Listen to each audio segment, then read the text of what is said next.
नहीं हमारा चाहिए भैया धना, सोना के चैना हो धना, सोना के चैना हो।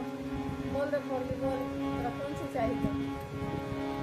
हमारा तो चाहिए भैया हमारी भाऊजाइया हो, हमारी भाऊजाइया हो। नहीं हमारा चाहिए भैया धना, सोना के चैना हो धना, सोना के चैना हो। बोल बोल दे पहली बोल तेरा कौन सी चाहिए? हमारा तो चाहिए भैया हमारी